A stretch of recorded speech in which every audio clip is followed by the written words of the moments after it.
सुनील शेट्टी ने कहा कि कुछ लोग नहीं चाहते कि कश्मीर में हो प्रोग्रेस। 370 लागू हुआ है, उसके बाद प्रोग्रेस हो रहा है और कुछ लोग चाहते हैं कि वो प्रोग्रेस ना हो। आखिर क्या कहा सुनील शेट्टी ने पहलगाम में हुए टेररिस्ट अटैक के बारे में?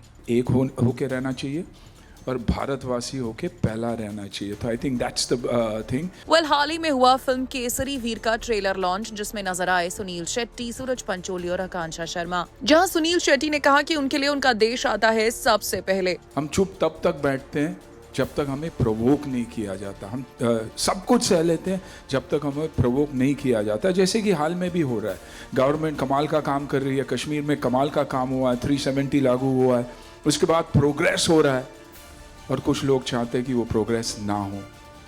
तो ये फिल्म भी वही मैसेज देता है कि जुट के रहना चाहिए, एक होके रहना चाहिए और भारतवासी होके पहला रहना चाहिए। तो I think that's the thing.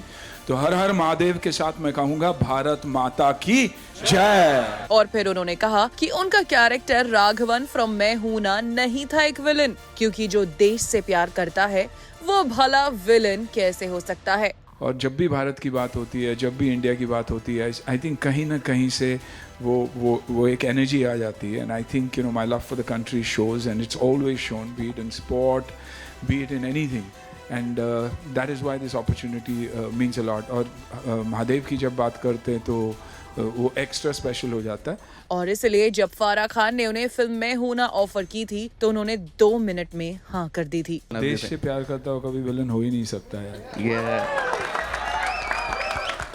देश से बढ़कर मेरे लिए कुछ नहीं है। I am not just saying it, but even in sport या कहीं भी हो, जब मेरी देश की बात आती है तो I think I am a different human being all together, and that is what. ये इसीलिए मैं कहता हूँ ये एक एक्सटेंशन है, शायद मेरी ज़िंदगी का ये एक एक्सटेंशन है ये। और आई हैव नेवर मैं कभी डरा नहीं हूँ।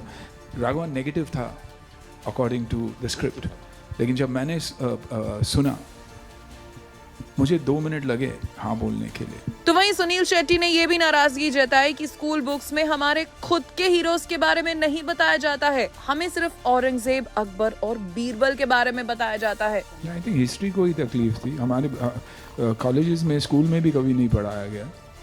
हमें औरंगजेब के बारे में और अकबर के बारे में और बीरबल के बारे में बताया गया था, लेकिन हमारे हीरोज़ के बारे में कभी नहीं बताया गया।